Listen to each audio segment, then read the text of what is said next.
Potential is everywhere, but opportunity is not. I just showed you my community Naguru. You walk into the community and the first thing you see is kids who have made balls and toys out of very creative things. You find children who've used banana fibers and carefully turned and twisted them in such a way that they make a perfectly round ball. And they use it for playing football. And as soon as that one rips, they immediately run to the banana plantation, strip it, and are able to make another ball. Then we have other children who use wires. They use wires, sometimes barbed wires from people's fences, but they will use those to make toy cars. And then they use pieces of rubber and cut those very carefully to make tires to their, and then they make the toy cars. I've seen kids make very creative things in Naguru slum. And you look at them, and all of them are loaded with creative potential. And this same potential that God has placed in every child is found around the world as well. Every child you look at, you see them loaded with tremendous potential. I got a chance recently to come to Australia. And when we first arrived, we went to a place called Perth. We arrived in a place called Perth. And I liked Perth because the temperatures were very friendly. And so we were there for just a very brief time. And then they said, you're going up now for just 2 days in a place called Darwin. It's north of Australia. I said, what's the temperature like there? And they said to me, I think it will be okay. It's good. And as soon as I arrived there, I even loved it more because the temperatures were good. And then they said to me, now you're going to Adelaide. And I said, yes, so what's the temperatures there? And they said to me, you'll find out. Indeed, when I came here, I found out it is so cold here. I remember whispering to someone, I said to them, what has Adelaide done to the Lord? It is so cold here. But in the midst of all these journeys, I have got a chance to meet beautiful people, but I also got a chance to meet children. And I like spending time talking to them, and I've been amazed. I've talked to some children. I remember Adelaide here talking to one girl who was 11 years old. I remember going down and asking her, what do you want to be when you grow up? And this girl with a smile on her face just looked at me and said, I want to take care of horses. This is an 11-year-old girl. She knows exactly what she wants to do when she grows up. And the confidence in her face and the joy with which I heard this, I knew she is assured that nothing can stop her. If she sets her mind on it, nothing will stop her. And then I looked up at her parents, and her parents stood there, assured, and they approved. And they didn't see anything barring or sealing or stopping this girl from achieving anything she ever dreamed. And then it occurred to me, potential is everywhere, but opportunity is not. Because I take that same question into my own community, Naguru, and I ask a child, what do you want to be when you grow up? The child looks at you and they don't know what to do with that question. Because when they look around and then they remember that their mother was not able to provide food the previous night. So when you ask them, what do you want to be when you grow up? They have no framework to process that question. Such a strange question. And so they live every day with a ceiling. The potential is there, but there is a ceiling over them. And this same potential that God has placed in each one of these children shows up differently because of different opportunities that each child experiences. Now, I grew up in this community, which most children do not have opportunity given to them. But yet, my story changed. I'm here today, fully blossomed. And today I want to take time to explain and share with you how and why it is so for me. But before I do so, let me share with you a very special picture. That is me standing right in the middle of Naguru slum, a community that has tremendous need, as you have seen in the video. I have a dream for this community, but not just this. There's all communities around the world that constantly pray for change. And as I share with you my story, first let me show you a picture that means so much to my family here. So when you look at this picture, this is a picture that has me in there many, many years ago. Now, your challenge is this. Can you identify me?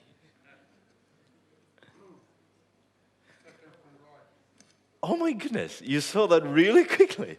Okay, so that is me over there many years ago. That was kind of cute. Cute child there. This picture, it was taken in the same year that something horrible happened to our family. My father, he was murdered. 3 thieves came home to try to steal, and my father didn't see all of 3 at the go, and so he contended and fought against one. The 2 showed up out of nowhere. In the presence of my mom, my father was overpowered. He was beaten brutally. He bled to death. My mom, she collapsed on the side, and the people who arrived fast on the scene found that her heart was still beating. She was picked up, rushed into hospital. Thankfully, the doctors did a good job, and she was restored. I remember laying our father to rest and then coming home to a new life. I want you to understand this. In Africa, when you lose a father, you've lost more than a parent. You've lost a provider. You see, in Africa, not many women get a chance to go to school. My mother, not least. She didn't have an education. She was married off at a very young age. She had nothing to offer. My father, who was the only breadwinner, he was now gone. And so we came home to a whole new world of fears. And it became true because the first note we received was from our landlord, who said to us, "You can no longer stay here anymore." And he was right, because we couldn't afford staying that place anymore. And so we left that home, and that is how I ended up in this slum called Naguru. Now, I recall very clearly the day that we moved our house into Naguru. My mom, she came with all 5 of our siblings, and as we approached Naguru, you must understand, Naguru is the 2nd largest slum in East Africa.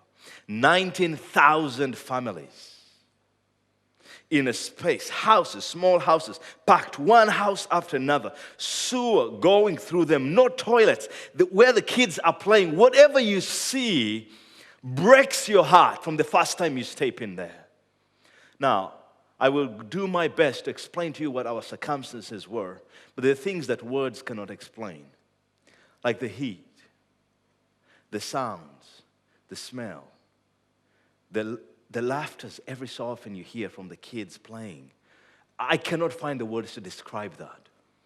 But yet, when we entered this space, my mom took us around and we jumped over some of those gullies and the pathways that we are taking dirty water around. And then we arrived. We arrived at this 12 by 12 tin structure that my mom had found. And this was home.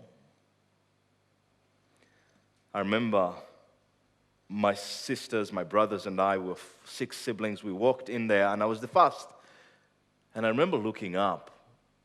And as soon as I looked and saw the tin roof, I saw that the nails that were driven through the tin roof into the timbers that went across, there were certain bigger holes around them.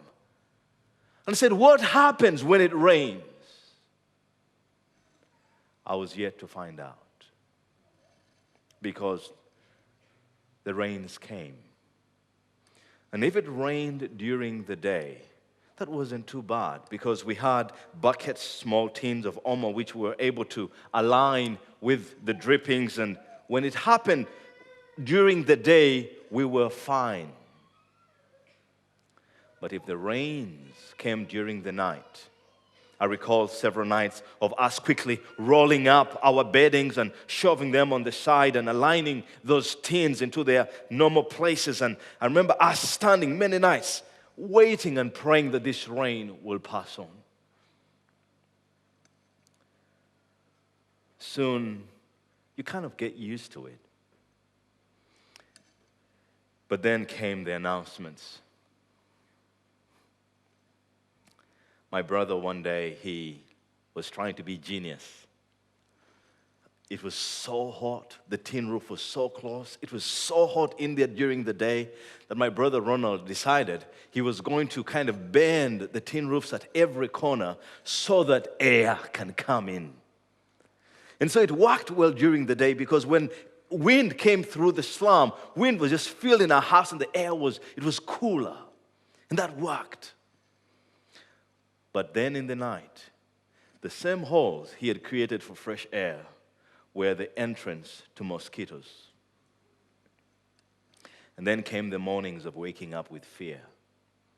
Waking up in the morning, and the first thing I used to do was to look on my arms and on my legs to see how many bumps from the mosquito bites I had sustained. Because I knew enough bumps means the chances of getting malaria were high. Now, I had seen kids die of malaria. I remember my good friend Bernard. At one point, we were playing with him. The second day, he's sick of malaria. His mom is running around to find medication. I want you to understand, malaria, in 3 days, it becomes a death case. In 2 days, if your child is not treated on the second day, by evening, malaria begins to turn cerebral. And you don't want to see a child beginning to convulse in your presence. And because the mother was late. And I'd seen this happen to several kids in my community. And so the fear for me was real. Not just me, but my whole family. And then it only got worse because one day my mom came and said to us, there is no money for food. By then, we had already dropped out of school. And so we began on a different journey. This time, a journey looking for food. What began as visits to the street then became a lifestyle. We wake up in the morning and just go. My mom not knowing where we were. Her health was failing. She was weak. We kept walking, and I want to show you a picture. That is a banana truck. It is a truck carrying bananas. Whenever I see a banana truck, I'm reminded of several days in my life. This specific day, my sister was failing. We had walked away, a long way from home, and she kept slowing down behind me. I slowed down to get her until I realized I needed to find food. Friends, I ran after a banana truck. Jumped, held some of those sidebars, plucked bananas from that, and brought those to my sister. I want you to remember, I am 8 years old. Some of you have heard of the common phrase, child-headed homes. Child-headed homes is not just a clever word that has been created by the United Nations. No. These are real homes. I'm 8 years old. I'm supposed to be playing. And here I am taking care of my 6-year-old sister. And I want you to know this. I was not the only one on the street. It was me and several other children. As you have seen in the video that I showed earlier on, several children standing and sitting there waiting with a lot of time on their hands. And UN has produced statistics on this, and let me just take time to reflect and share with you some of the statistics. It says, worldwide, 600 million children are living in extreme poverty. This is God's world. This is the world He loves. This is the world where you have seasoned and been placed here today. And in your world today, 600 million children are living in extreme poverty. But it also says something else. It says the cost of eradicating world poverty is estimated at 1% of global income. 1%. And you think about that, you say, how can 1% be able to provide medical care, school fees, basic food, nutrients for children around the world? Mosquito nets. 1%. But there is something else. Almost half of the world, over 3 billion people, live on less than $2.50 a day. You see, I tell people in Australia, you are blessed. And sometimes when I say that to an individual, they look at me and they don't know what I mean by that. But I know exactly what I mean. You are blessed beyond measure. I hope that God will open your eyes to see that, and that you'll walk away more thankful than you've ever been before. That you have a government and you have a community like this. But in the midst of this sinking data, where you consider all the statistics and you feel overwhelmed, I constantly am eager to find out, how are we doing against the fight against poverty? And I found some very encouraging statistics. Very recently, on the 13th of September in Geneva, a statement was released, an update on the fight against world poverty. And this is what it said. It said, in 2012, approximately 6.6 million children died worldwide. 2012. But it said something else.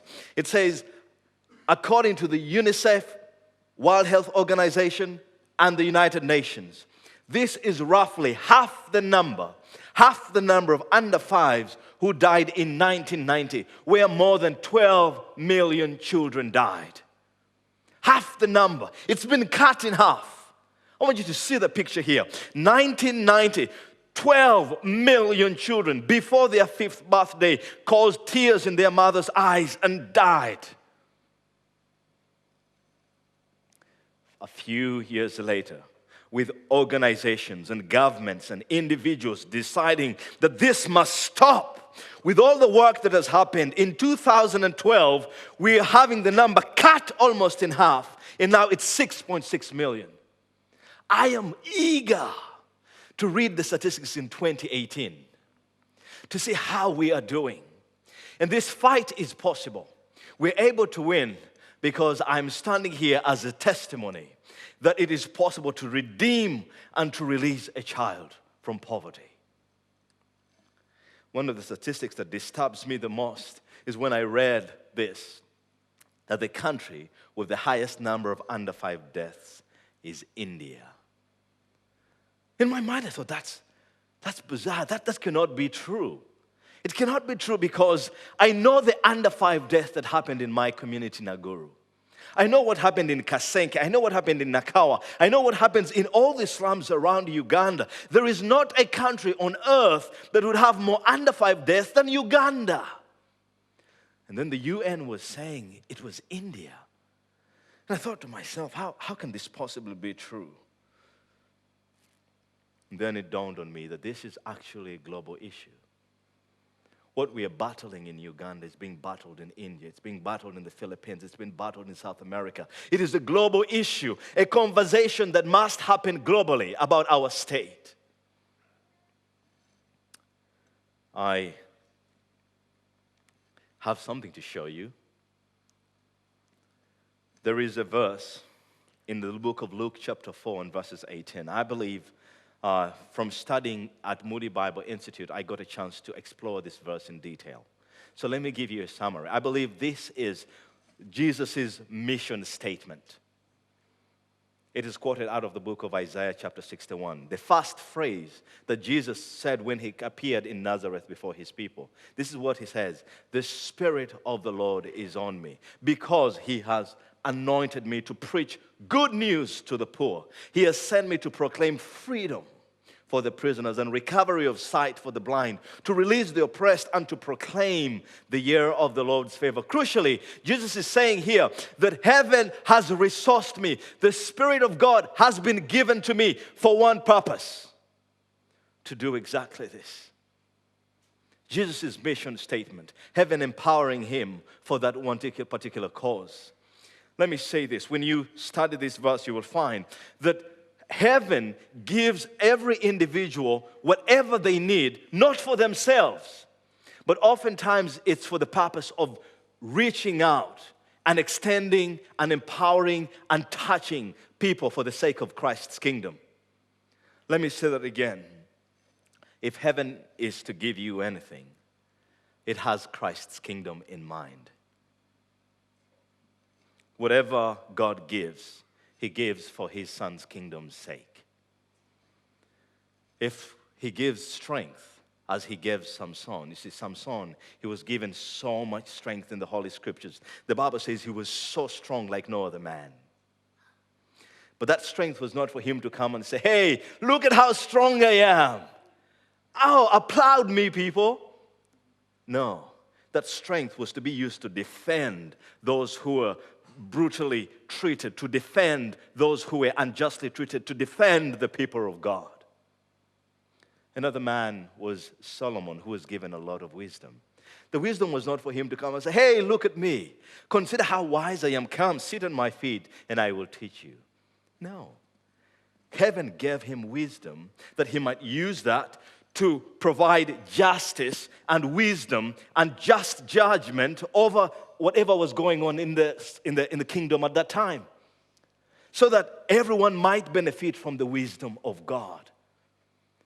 As you look and examine everything God has given you, very clearly you'll see that you take the greatest pleasure, you're happiest when you use that to serve His kingdom. And that has been true for Christ. It is true for us today. I'm yet to find a scripture. I'm yet to find a verse that speaks of God giving an individual anything for themselves. Oftentimes, their full joy is in the using of that towards the serving of others and the building of God's Son. You see, every time in my community, this is not a very rare sin. I know exactly how it feels to wake up in the morning, or to wake up and I found myself asleep on the side of the street. I know what it means to wake up and, where am I? People are passing by, and I know what it means to wake up with no blanket, to wake up and the first thing I look at is for mosquitoes. I know exactly what that feels like. But you see, this life was not mine for long, because something changed. My mom, in tears, approached one of her friends and said to her, I don't know where my kids are. They wake up in the morning and just go. My health is failing. I'm powerless. Mothers who are here tonight will understand this. There is nothing you cannot do for your children. My mom, I remember her walking a long distance, over 6 miles, in her weak state, so she can find food for us. She approached her friend and said, I can't. And her friend said to her, why don't you try compassion? Go share with them your story and see if they could be able to come out and help you. And indeed, my mom went and shared her story. I remember Compassion coming to our home with a camera and forms and taking our story and taking pictures of each one of us. And they said to us, pray. Pray. If someone stops to sponsor you, we will let you know immediately. My father was not a church-going man. He never believed in God. As a family, we never went to church. But I do recall my mom coming along and saying, let's pray. Somehow we prayed. 3.5 months after that, I got the news. We got the news that a teenage girl, her name was Heather, I call her mom, had decided to sponsor me. Now, I cannot find the words to describe to you the joy that filled our home at that news. You see, I come from the Bagisu tribe, and in the Bagisu tribe, we dance a lot using our shoulders. And so my mom, she went off. We have in Africa something that we call ululation, which sounds like this. But this time, my mom was going with her shoulders, and I heard that sound and knew that's good news. And so I ran home quickly to her and said, what's going on? And she told me, Richmond, you've got a sponsor. I went off. I remember hugging my mom's leg, and then the reality came. I call it a joy walk, walking with my mom to the Compassion Project. And then we met a man called Uncle David. Uncle David, in Uganda, you must understand that anyone who is older, we respect them by calling them either uncle or auntie. And so we met, I was received by Uncle David, who bent over and looked at me and said, welcome, Richmond. Your number is UG 129/0064. Now, I can never forget that number.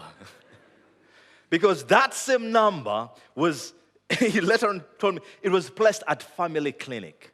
Family Clinic was a dispensary that was near the slum. It's very large, bigger than a clinic, that was next to the Naguru slum. And he said to me, anytime you feel a headache, fever, diarrhea, whatever you feel, do not run here fast. You run straight to Family Clinic and just tell them your number, UG 129/0064. And when they look you up, they'll find your name there and they will treat you. And don't worry about the bill. Now, sometimes we misuse the word good news, but that was good news. To wake up assured, mosquitoes, do your worst. It is well. That was joy. But then he said to me something else. He said, Richmond, you can now go back to school. You see, I had seen children pass by my home every day with backpacks and some carrying containers of food, some just carrying an empty cup walking, and see them going to school. And I knew that opportunity was taken away from me. My father was no longer here. And so, but I wanted to go back to school. I see kids playing at school and in uniform. I'm like, I want to be part of them. But the door was taken. It was closed before me. And so when David said to me, you can now go back to school, there was joy in my heart. Let me show you a picture of when I just first came to the project. That is me, cleaned up at the Compassion Project. It's kind of cute. Cute boy. I've already mentioned to you that I had access to health care. I also mentioned specifically that I had access to education. But there is something else. I had access to social development. And I use the word social development because, for lack of a better word, social development, I describe the destroyed person that I was. Poverty is complex. You see, when I ask you today, what is poverty? Describe what poverty is. I think some of you will go, it's lack of food. It's lack of clothing. It's lack of medical care. It's lack of health care. It's lack of warm clothes. It's lack of a roof over your head. And that's right. But that's the visible side of poverty. There is an invisible side of poverty. Let me tell you a little bit about that. You see, poverty for me was like a voice. After nights of quietness and time on the street and taking care of my sister and just eating in places that I shouldn't be eating and people passing by me every day and no one caring to stop to figure out how can they help me. All of a sudden I began to feel worthless. See, that's what poverty does. It strips children of dignity. If you ask me, are you created in the image of God? Then, you know my answer. My self-esteem was messed up. I looked at my stomach. I looked, my eyes had just been destroyed from the dust. There is no way I would feel good about myself. And that had to be dealt with. This is why I'm so grateful that compassion works through the local church. Because at the local church, the church that I attended, Nakawa Baptist Church, it said this. It said, Pastor Peter, who was the senior pastor, just loved on us. He gave us bear hugs as the pastor. He already loved kids. With or without compassion, we knew as a community he loved us. And then compassion came and made it possible for him to love on each one of us every single week. We were 322 children in his church. And he just received me, hugged me, and loved on me. I remember one day I was sitting at the front row and he was telling us the story of Joseph. I remember him resting his hand on my shoulder while he was looking past. It was just lasted just a few milliseconds, but then he moved on. And to this day, Pastor Peter became the father I did not have. And he loved on me. That combined with a lot of contributions from Heather, my sponsor. You see, Heather, my sponsor, she wrote to me. And I remember her letters very clearly. She said words like, Richmond, I love you. Richmond, I'm praying for you. She used to help with teaching children at her church. So she said, the children of Presbyterian Church send their love. And I remember in one letter she said, attached to this letter is a picture of my dog. Do you love dogs? Now I want you to understand, Uganda is not a very huge pet culture. Every time we see dogs, you kind of reach out for the sling and, well, I won't go there. But so she was asking me, do you love dogs? And so I remember for a moment, I went back to her pictures and looked at the picture of her pet dog. And so it was kind of cute. And so I thought, oh, okay. So I remember writing back to her saying, yes, I love dogs. But Heather's letters, they just meant a lot to me. You see, our home, it did not have beautiful things. But Heather's letters and the stickers that she sent me, I put those stickers on many things. I put her letters in, and sometimes she sent me cards that when you opened, they sing, they have music in them. And you open like, whoa, like it's singing to you. And I remember as a child walking around in the community with my card. And if the kids impressed me, I would open for them to sing and I close it. Finally, I had something to offer. Heather brought beauty back into my heart. And slowly and surely, socially, I began to be healed on the inside.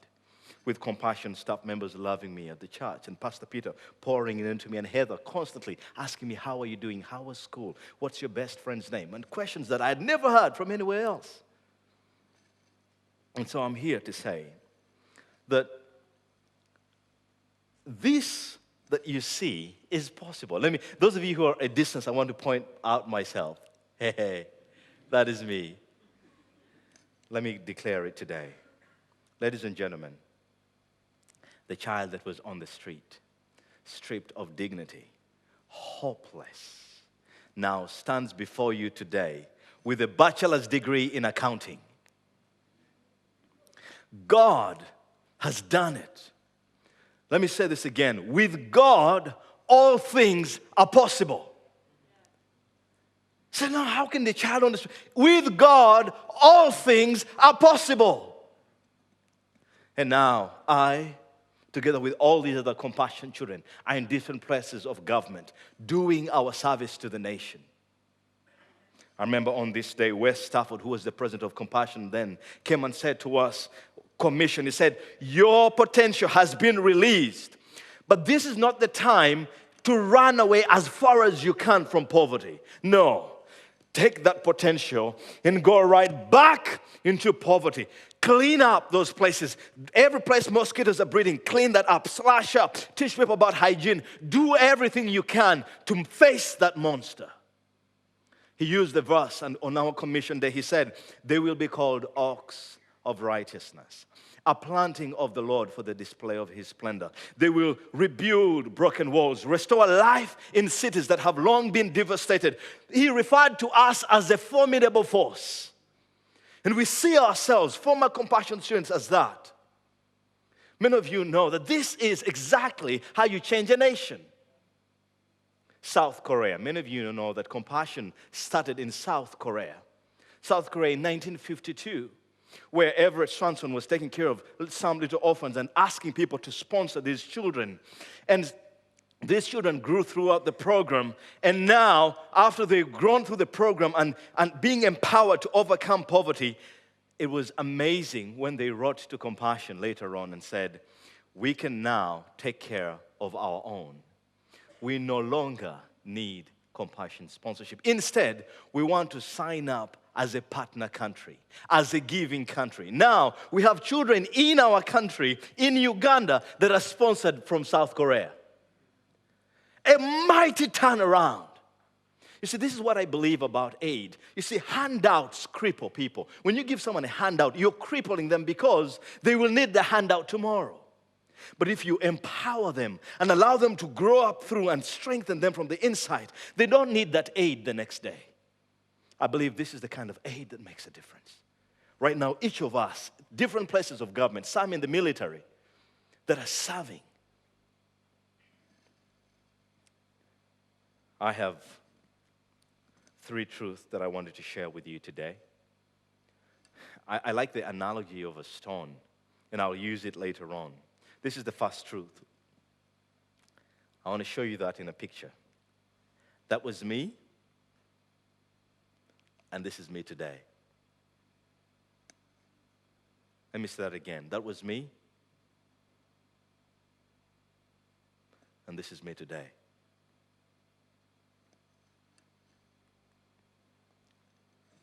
Sponsorship changes the child. Let me ask you, you've known and seen pictures of me when I was a kid, pictures of me today. Do you believe I have been transformed? Sponsorship changes the child. But it doesn't just change the child, there is something else. This gentleman is called Rick Robinson. Rick Robinson was a friend to Heather. When I finished high school, it required a higher commitment of $400 a month to take me through university. And Heather wanted so badly to do it, but she didn't have a job to be able to do so. So she talked to one of her friends, Rick, who was in business, and said, I really want to sponsor Richmond through, but I just cannot do it. And so Rick said, how much is it? $400 a month. And he said, I can do that. And so Rick sponsored me through my university. Rick flew all the way to Uganda to attend my graduation. But he said something when he was there. He said that sponsorship had changed him. From the time he began to sponsor me, he began to see the world differently. He began to think carefully about his investments. He began to think carefully about how he spends. Then it became more real to him that if you spend your life and spend your resources in one way, you can easily take away the opportunity of spending those same investments more meaningfully. And not just him, but all 5 of his children now sponsor a child.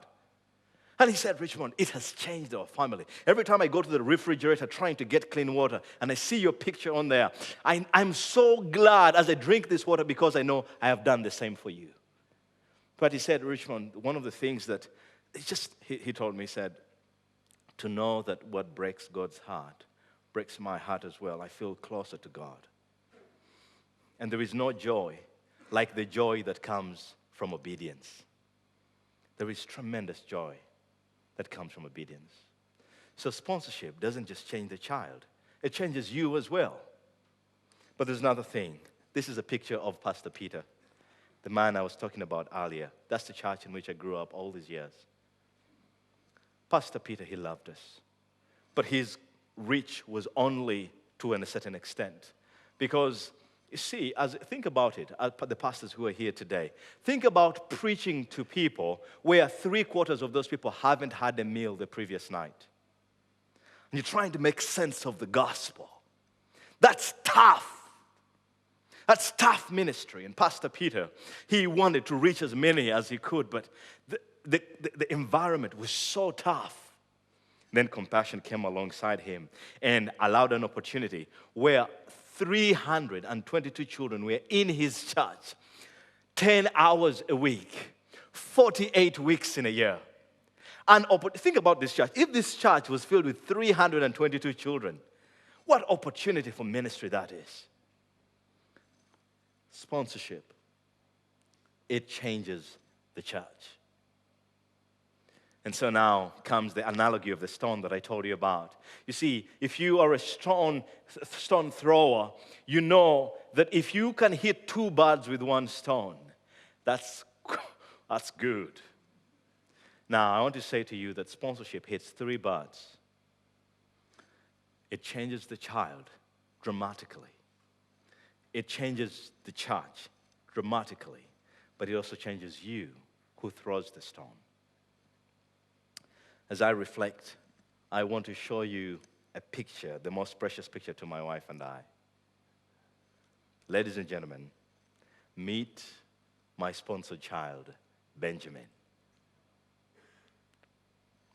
I was a sponsored child, grew up through the program, and now today, I'm sponsoring another child.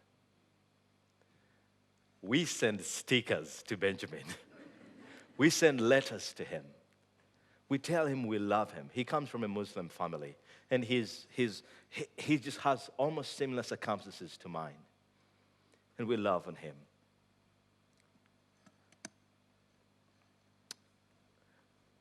I spend time with kids at the Nagur Islam all the time. I visited kids who are waiting desperately for sponsorship. And I've promised some of them, I've said to them, I will find you a sponsor. Because I know God has sponsors in his mind. Many of you who will sponsor children today, you'll not do that because of my story. God has been at work in your own heart. He's been teaching you what is important. He's been teaching you about living simply. He's been teaching you about the more meaningful investments. And so today, I'm just here to invite you into a space of connecting your world to our world. There are people in the world who are so poor that God cannot appear to them except in the form of bread, except in the form of clean water. It's when the borehole hits and they see clean water running, and then you can talk to them about life.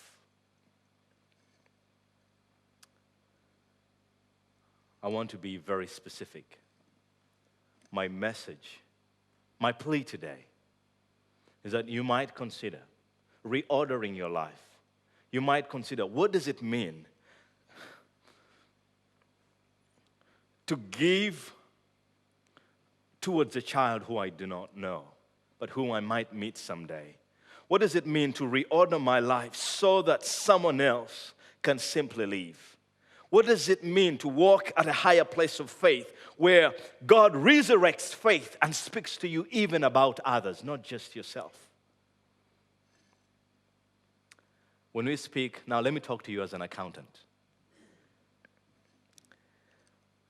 In accounts, we're always thinking about investment. We're always thinking about analyzing return on investment. We're always thinking about what does it mean? How do the numbers add up? Some of you have invested in homes. You've invested in the stock market. You've invested in different other things because you have calculations on when the return on investment will come. I'll tell you this, that the kind of investment that yields the highest return on investment is the kind of investment that changes a life. The kind of investment into people. How do I know this? You see, oftentimes people then evaluate their investments. And they have to answer this question, was it worth it? I've seen some people say, I'm not sure. I invested in this house, in this thing, and I'm not sure. Some will say, oh yeah, it was so worth it. But the one single investment of which everyone says it was worth it is the investment in a life.